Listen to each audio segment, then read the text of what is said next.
Alors, 1 Jean, chapitre 1, versets 6 à 7. Il est écrit, « Si nous disons que nous sommes en communion avec lui, donc avec Jésus-Christ, et que nous marchions dans les ténèbres, nous mentons et nous ne pratiquons pas la vérité. Mais si nous marchons dans la lumière, comme il est lui-même dans la lumière, nous sommes mutuellement en communion, et le sang de Jésus, son Fils, nous purifie de tout péché. » On va aller dans Acte 2, 42. On n'a qu'une partie de ce verset. Je parlais ce matin de la communion fraternelle. Acte 2, 42.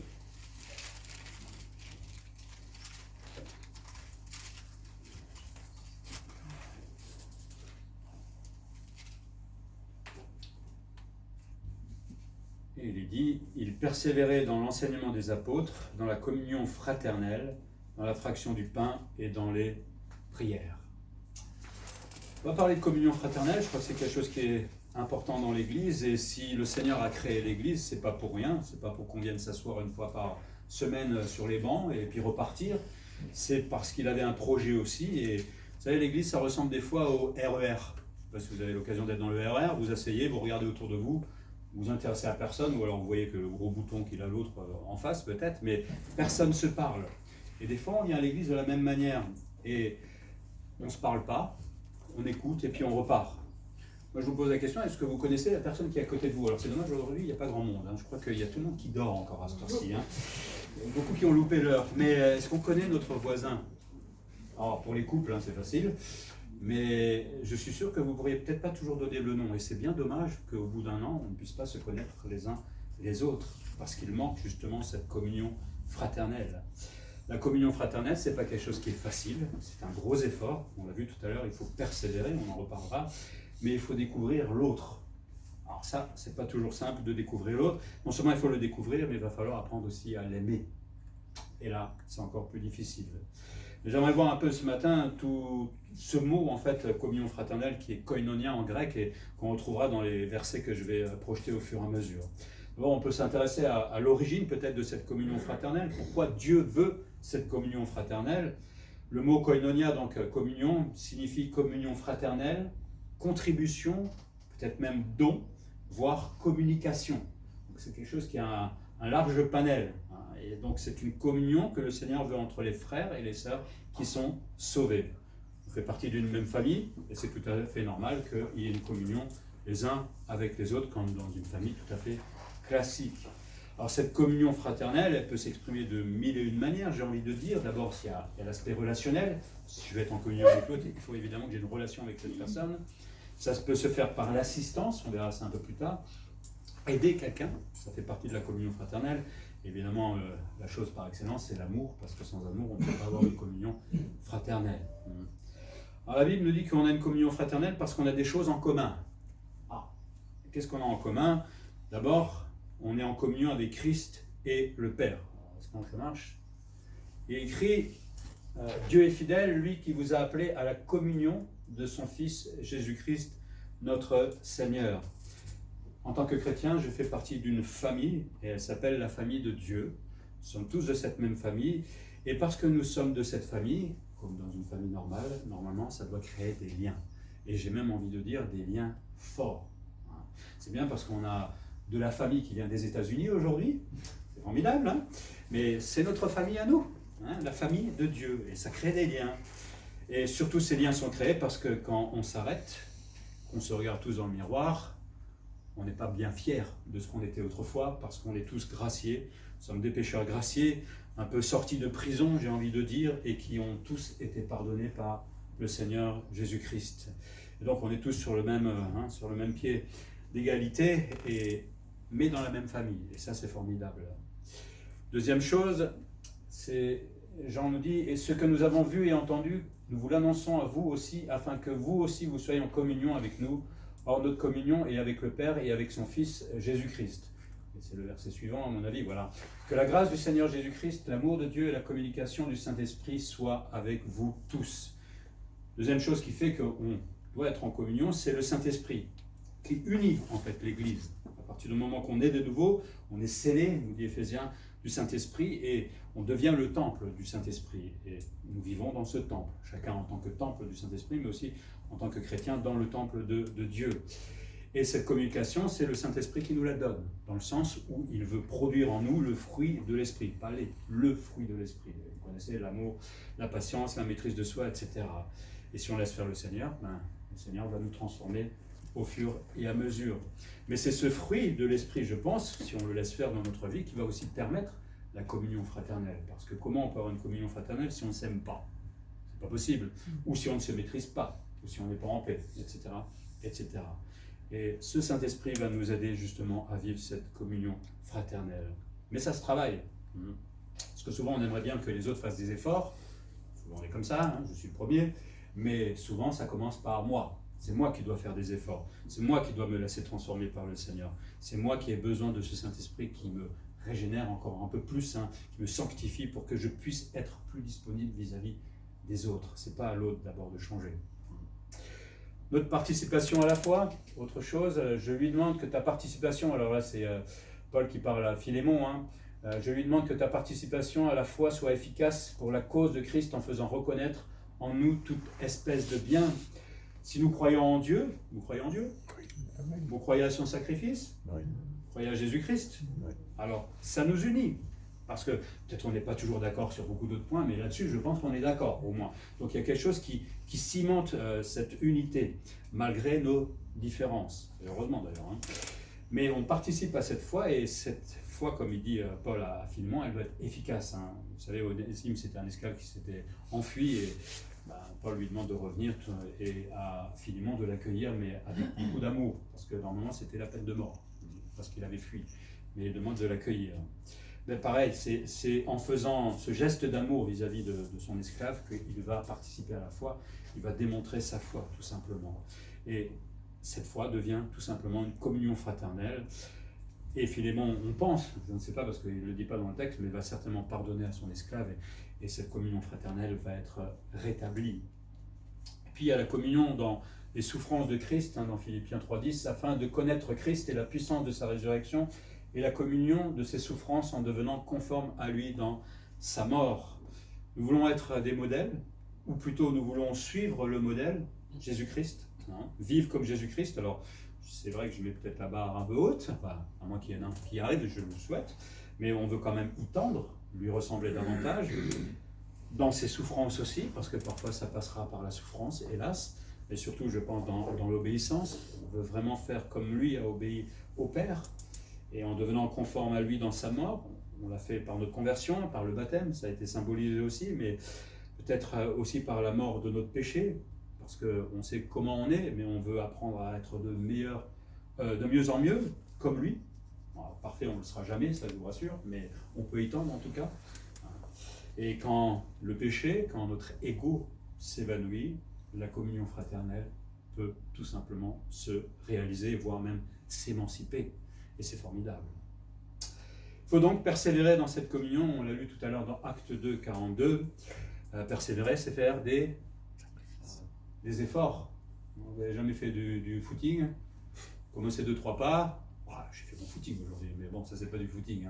Il faut persévérer pour faire 1 kilomètre. Et puis quand vous dites qu'il faut faire 2 kilomètres, là vous commencez à suer un petit peu, mais il faut continuer à persévérer. Et puis ça commence à faire mal, et puis il y a le cœur qui commence à s'emballer. Et là c'est pareil, quand je dois persévérer dans la communion fraternelle, mon cœur va battre de temps en temps parce que on est des êtres humains, mais on a besoin de faire un effort. Et c'est le Seigneur qui nous le demande. Il y a d'autres domaines où il nous demande de faire des efforts, mais persévérer, ça veut dire persévérer, être assidu, continuer, et surtout malgré la difficulté. Alors c'est difficile parce qu'on se connaît, nous sommes pécheurs, on est comme cela, et parfois notre ego est là, et on manque d'humilité, et c'est bien de le reconnaître d'abord avant de vouloir persévérer.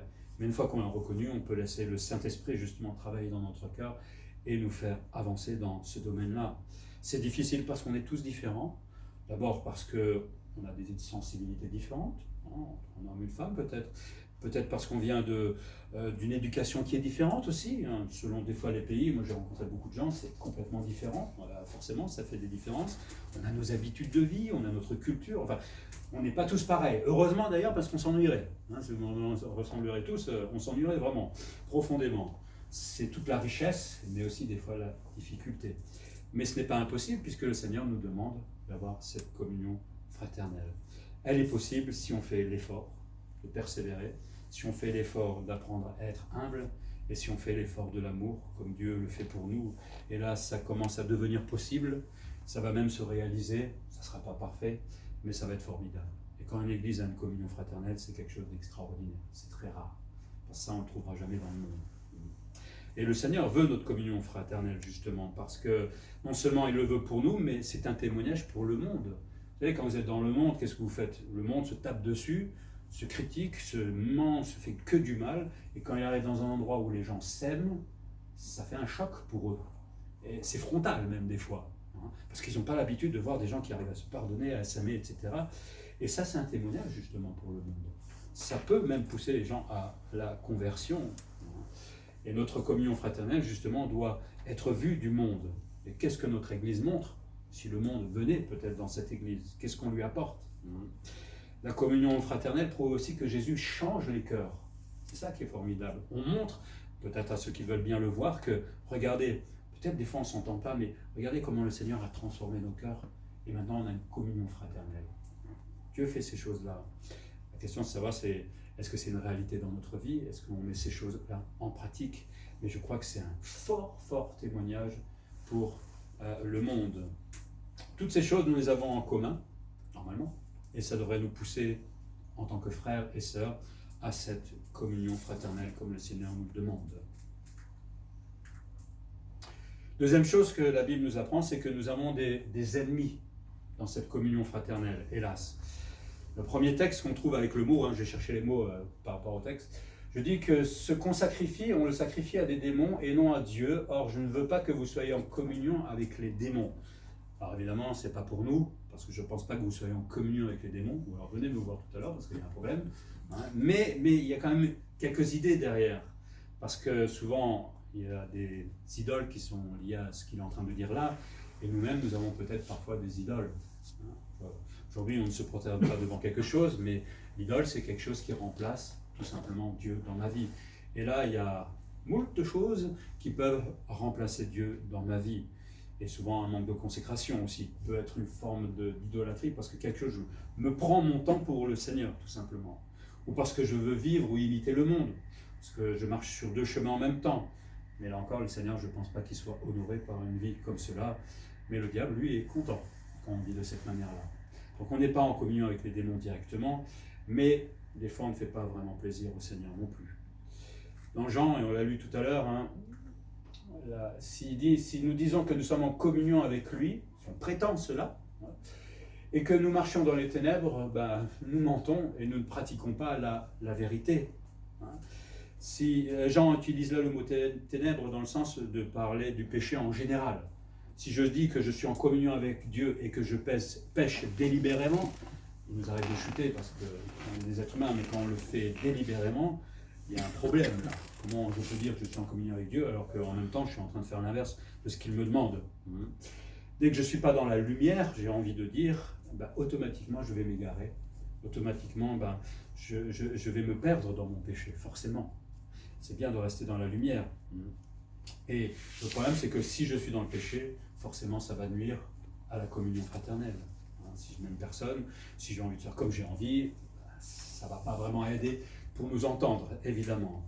Mais il faut en être conscient, peut-être, et se poser de temps en temps la question, si ça ne marche pas peut-être dans cette communion fraternelle, pourquoi je n'aime pas mes frères et sœurs, etc. Peut-être quelque part je suis dans les ténèbres, ou pas loin. Et à moi de me remettre en question et peut-être me replacer sous la lumière du Seigneur.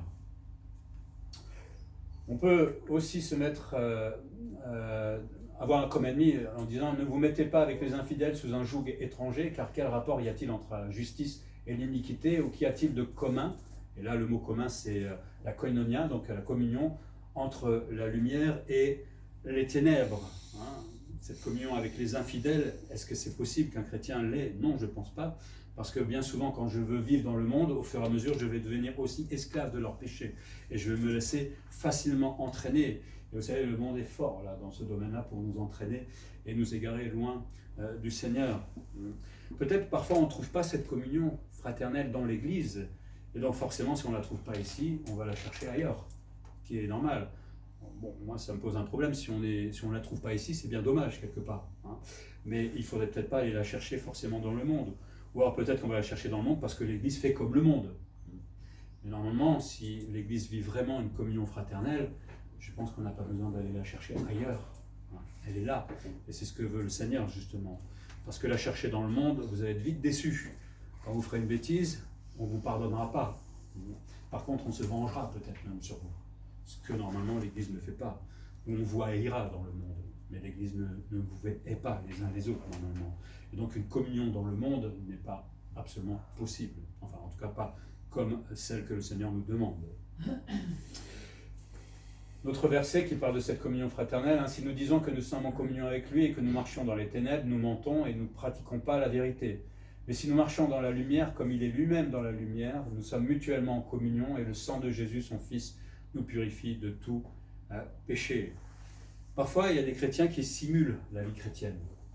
Il y a les religieux, mais il y a ceux qui sont un peu plus fins, j'ai envie de dire. On joue les spirituels, peut-être le dimanche, avec un grand sourire, et finalement, au fond de notre cœur, on est peut-être tout simplement religieux. Ça, je ne sais pas pour vous, je ne peux pas le dire, mais il y en a qui sont comme cela. Peut-être on voit des beaux actes le dimanche, et dans le cœur, il y a de la rancune, il y a de l'amertume, il y a des choses sombres peut-être, mais on essaie de jouer quand même les spirituels. Mais Jean dit qu'ils marchent quelque part dans les ténèbres, et ils se mentent à eux-mêmes, peut-être qu'ils mentent même aux autres, et finalement ils ne pratiquent pas la vérité. Et c'est triste d'être comme cela, ce serait malheureux de vivre de cette manière-là. Mais si je suis comme ça, comment je peux bâtir la communion fraternelle avec les autres? C'est pas possible.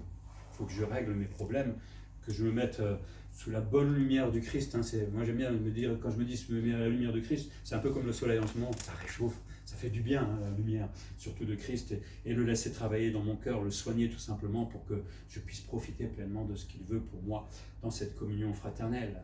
Il veut qu'on marche dans la lumière, mais marcher dans la lumière, vous savez, j'aime bien des fois l'été parce que pendant l'hiver, vous regardez vos vitres, elles paraissent toutes propres comme ça, parce que quand il fait gris dehors, vous ne voyez pas. Et dès qu'il y a la lumière, il y a les familles. Moi aussi, je fais les vitres en temps en temps. Et bien d'un coup, vous voyez qu'elles sont complètement sales en fait. Et on ne le voit pas, généralement. Et j'ai vu ça récemment, c'est pour ça que j'ai les lavé ici. Mais c'est pareil, on peut ne pas voir des fois nos problèmes tant qu'on ne veut pas se mettre sous la lumière de Christ. Mais dès qu'on se met sous la lumière, alors là, les choses changent. Parce que le Seigneur ne veut pas que je m'intéresse à l'autre, il veut que je m'intéresse à mon péché. Il veut que je m'intéresse à mes faiblesses. Il veut que je m'intéresse à mon ego, à mon besoin de me soigner et de changer, pas aux autres. Et si chacun le faisait, ça marche tout simplement. Ça sera une belle communion fraternelle. Alors il y a du travail pour chacun, on est loin d'être parfait, je le sais, mais si je m'intéresse qu'à moi d'abord et que je laisse la lumière entrer dans ma vie, alors beaucoup de choses vont changer. C'est ce qu'on appelle vivre tout simplement dans la vérité avec Jésus-Christ, plutôt que faire semblant, la vérité avec nous-mêmes, plutôt que toujours nous excuser, et on va être vrai aussi avec les autres parce qu'on ne sera pas hypocrite ou on ne sera pas plein d'amertume avec l'autre, au contraire. Si j'ai un différend, peut-être avec quelqu'un, ça peut nous arriver, ne laissons pas l'amertume, il y a d'autres passages qui le disent, grandir, au contraire, allons chercher la réconciliation, parlons les uns avec les autres, si ce n'est pas possible, faisons-nous aider, mais l'idée c'est de ne pas rester dans cet état. Si toute l'Église est brouillée, et que le Seigneur nous demande d'avoir une communion fraternelle, qu'est-ce qu'on va faire là ? Ça ne va pas être possible. C'est un peu l'église des Corinthiens que Paul va reprendre, parce que cette église était dans un état lamentable, mais il ne pouvait pas vivre cette communion fraternelle. Il va les reprendre et chacun a été remis un petit peu en place. Mais là, le Seigneur est évidemment déshonoré. Vous savez, il y en a un qui n'aime pas la communion fraternelle, c'est le diable. Il fera tout pour briser. Mais si nous avons cette communion fraternelle, si nous faisons l'effort, elle va devenir une arme quelque part aussi. Un témoignage aussi pour le monde, mais une arme vis-à-vis du diable d'une certaine manière, parce que là où il veut nous faire du mal, et s'il nous voit nous pardonner, nous réconcilier, alors voilà, qu'est-ce que vous voulez qu'il fasse après? Il n'y a plus rien à faire. Et ça c'est formidable, parce que là ça devient vraiment une arme, et l'Église peut devenir vraiment solide. Troisième chose qu'on trouve dans la Bible par rapport à ce mot koinonia, communion fraternelle, c'est de vivre cette communion fraternelle, mais en pratique. Alors, qu'est-ce qu'on peut bien faire pour vivre cette communion fraternelle? Le mot koinonia en lui-même, ça veut dire un peu se préoccuper du prochain. J'ai une vraie communion fraternelle quand je m'intéresse à l'autre, quand j'essaie de connaître qui il est, et puis ensuite peut-être ses besoins. Alors, il ne s'agit pas de connaître son numéro de carte bleue, on est bien d'accord. Il y a des limites à connaître l'autre. Mais est-ce que ça m'intéresse déjà? Ça, c'est la question que je peux me poser aujourd'hui. Est-ce que, oui, peut-être j'ai des affinités dans l'Église, je m'intéresse à leur vie, mais l'autre, on fiche. Bah ouais, des fois, on est comme cela. Non, la communion fraternelle, c'est de s'intéresser à tout le monde, et surtout peut-être à celui avec lequel je n'ai pas d'affinité. Il ne s'agit pas de devenir copain-copain, mais au moins de savoir qu'est-ce qu'il a besoin, peut-être. Hein. Apprendre à aller vers l'autre, se connaître, ne pas s'ignorer. Ça, c'est la communion fraternelle. En pratique, alors le mot est en relation avec plusieurs choses. D'abord, dans Romains 15, 26, il dit « Car la Macédoine et l'Achaïe ont bien voulu s'imposer une contribution, c'est-à-dire une koinonia, en faveur des pauvres parmi les saints de Jérusalem. » La communion fraternelle, c'est aider le pauvre. Alors, c'est pas forcément le pauvre, c'est pas forcément qu'avec de l'argent, c'est l'aider, l'assister, l'encourager peut-être, prier pour lui. Mais il y a une façon d'aider celui qui est dans la difficulté. On parlait des pauvres de Jérusalem, hein, qui était, je crois qu'il y avait une famine à ce moment-là. Et donc, ils ont pris sur eux, et cette communion fraternelle ne s'est pas seulement exercée dans l'Église, mais elle s'est exercée vers une autre Église. 2 Corinthiens 9, 13. En considération de ce secours dont ils font l'expérience, ils glorifient Dieu de votre obéissance dans la profession de l'évangile de Christ et de la libéralité de vos dons envers eux et envers vous. Là encore, cette communion fraternelle parle d'aider, ou plutôt cette fois, c'est avoir de la libéralité, être capable d'aider, d'assister l'autre, et là, cette fois, on parle vraiment de l'aspect financier. Alors, il ne s'agit pas de se ruiner pour les autres.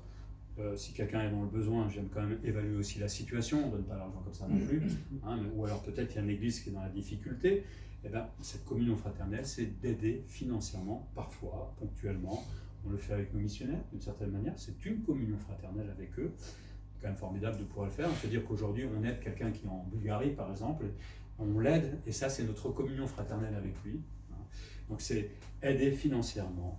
Et puis 2 Corinthiens 8,4 dit « Nous demandons avec de grandes instances la grâce de prendre part à l'assistance destinée aux saints. » Il y a cette idée de s'arrêter, de réfléchir peut-être aux besoins des saints, et ça veut dire tous les chrétiens, tout simplement.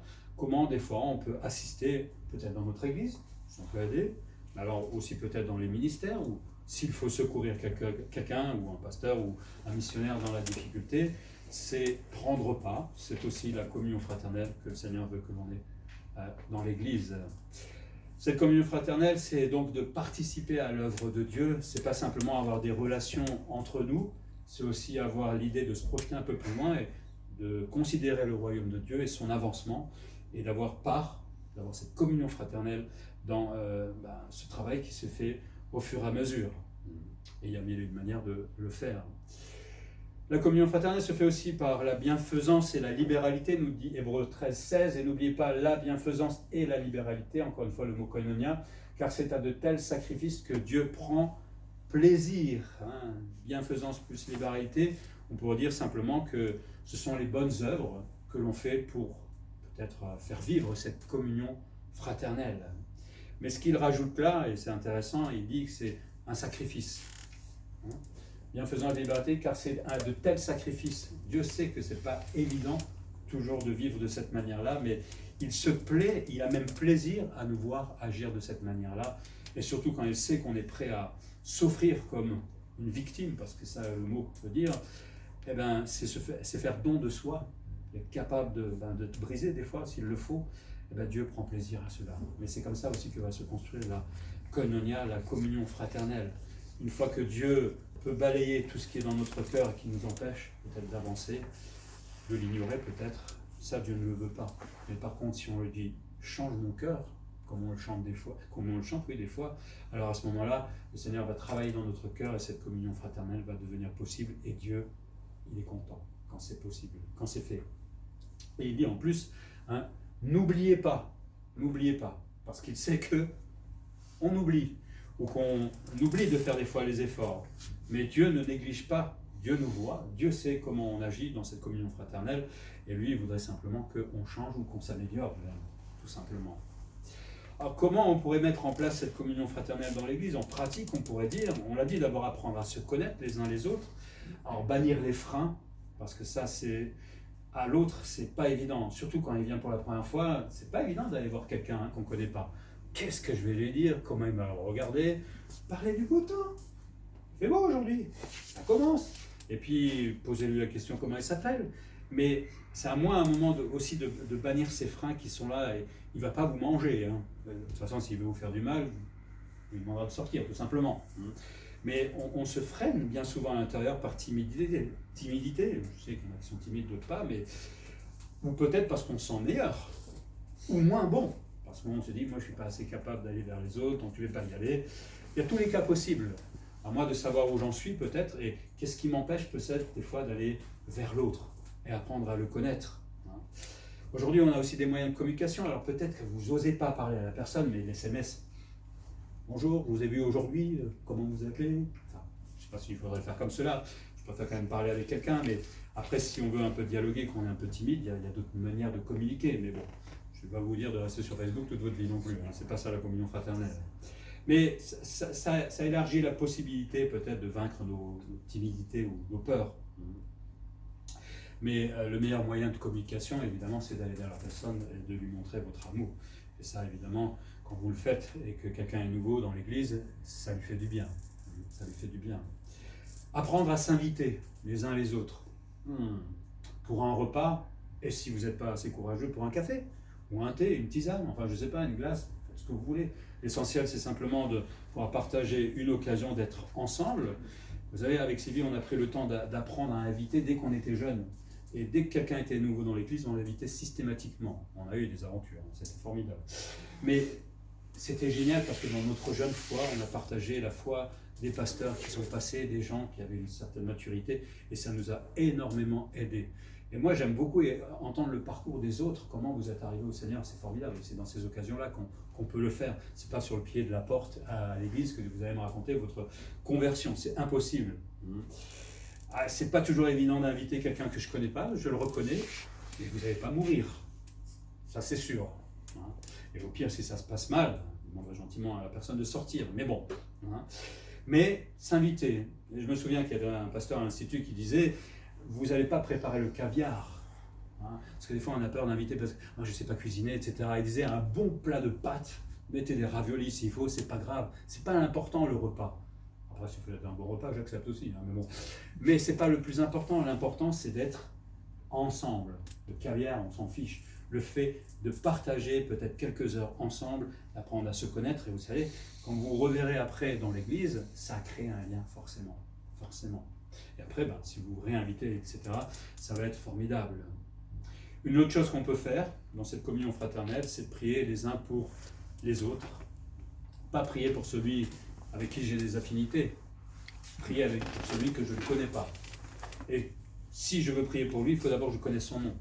On ne va pas toujours dire au Seigneur, ah oui, mais tu connais tel qui s'assoit au fond à gauche dans l'église.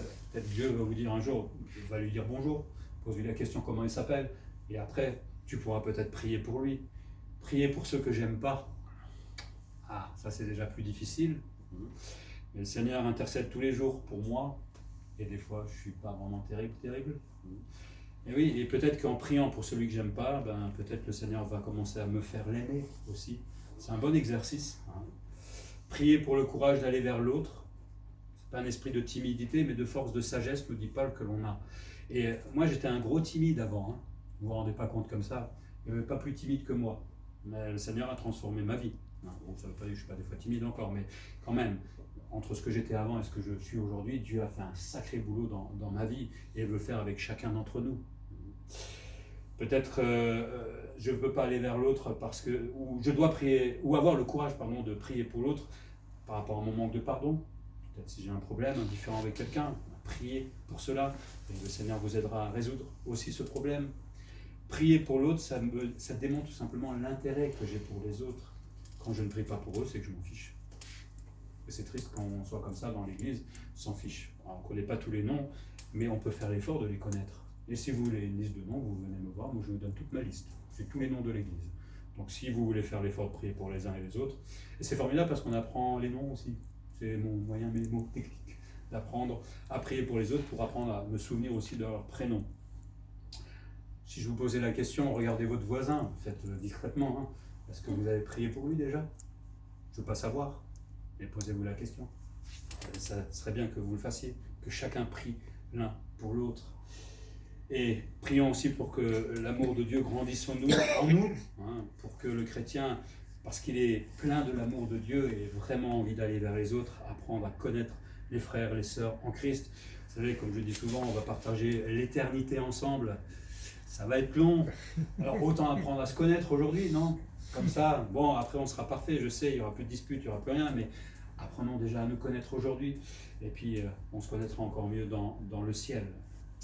Puissions-nous, à travers cette étude de ce mot, hein, de communion fraternelle, briser peut-être nos cœurs, parce qu'ils ont besoin des fois changer nos défauts, pas parce que le Seigneur nous le demande, mais parce qu'on a envie de vivre aussi pleinement le plan de Dieu. Se refuser la communion fraternelle, c'est refuser quelque chose de formidable que Dieu m'a donné et veut me faire vivre. Et ça, c'est bien dommage. Et je crois que beaucoup d'églises se privent de cela parce qu'on vient à l'église, on part directement, on n'apprend pas à s'inviter, on n'apprend pas à se connaître. Et ça, c'est bien triste. Dieu a un super plan au travers de la communion fraternelle et ça fait beaucoup, beaucoup de bien. À nous, évidemment, de nous remettre en question et peut-être de nous laisser changer dans ce domaine. Pour terminer, la communion fraternelle d'une église démontre aussi la qualité de l'amour qu'elle a les uns vis-à-vis des autres. Si quelqu'un rentre dans l'église et que tout le monde se crêpe le chignon, on sait que cette église ne s'aime pas les uns les autres. Et c'est bien dommage de donner un tel témoignage. La communion fraternelle, c'est un repère, quelque part, en tout cas pour moi en tant que pasteur, un repère de savoir où on est dans notre église. Christ a donné sa vie pour former une vraie famille. Vous êtes ma famille. Pas simplement le mot famille, vous êtes vraiment ma famille. Et j'espère que je fais partie aussi de votre famille. Et comme on fait partie de cette famille, on doit apprendre à s'aimer les uns les autres, comme une vraie famille. Et comme toute famille, il y aura des joies, il y aura des difficultés. Mais une famille, normalement, reste soudée, quoi qu'il arrive. Et ça demande l'effort qu'on a vu tout à l'heure, mais il faut que je l'ai dans ma tête, je veux malgré tout. Et quoi que ça me coûtera, je veux qu'on reste soudés. Parce que c'est ce que veut aussi le Seigneur pour nous. Si j'ai de la rancune, si j'ai des animosités, si j'ai un ego qui est un peu trop fort, tout ça, ça honore le diable. Dieu n'est pas honoré là-dedans. Alors tout ce que je veux dire à vous et à moi-même, hein, parce que moi aussi j'ai à apprendre, battons-nous avec notre propre cœur. Hein. Cet après-midi, donnez-lui quelques petits coups là. Laissons le Seigneur rentrer dans ce cœur pour qu'il puisse le changer, tout simplement, pour qu'on n'honore plus le diable, mais qu'on honore tout simplement Jésus-Christ, parce que lui le mérite absolument, hein, et parce que lui veut tout simplement une vraie communion fraternelle. Et quand l'Église vivra cette communion fraternelle, alors on sera une très belle Église. Que le Seigneur nous aide demain. On va prier.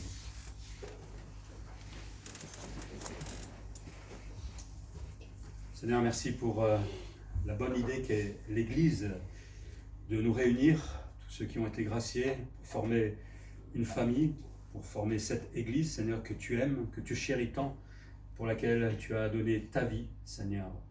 Et peut-être que nous-mêmes, avec nos caractères, nos manquements, nos animosités, nos bêtises, Seigneur, nous cassons peut-être ce beau projet que tu as pour l'Église. Pardon, Seigneur, si nous sommes comme cela, et apprends-nous à changer d'attitude, apprends-nous à aimer l'Église comme toi tu l'as aimée, et ça veut dire aimer le prochain, comme toi tu nous aimes chacun. Apprends-nous à briser peut-être ces barrières de timidité qui nous empêchent d'aller vers l'autre. Apprends-nous à aimer la différence aussi, Seigneur. Apprends-nous à nous inviter, à avoir le courage de le faire, pour apprendre à mieux se connaître, à partager aussi notre foi, et souvent c'est un vrai délice de le faire. En tout cas, Seigneur, je prie pour notre Église, en tout cas, que cette communion fraternelle puisse grandir et qu'elle puisse devenir un fort témoignage par rapport au monde, par rapport à nos collègues de travail peut-être, par rapport à celui qui rentre dans l'Église, et par là, je crois que nous serons des chrétiens qui t'honorent tout simplement. Aide-nous, Seigneur, aide-nous parce que nous en avons vraiment besoin. En Jésus-Christ. Amen. Amen. Amen.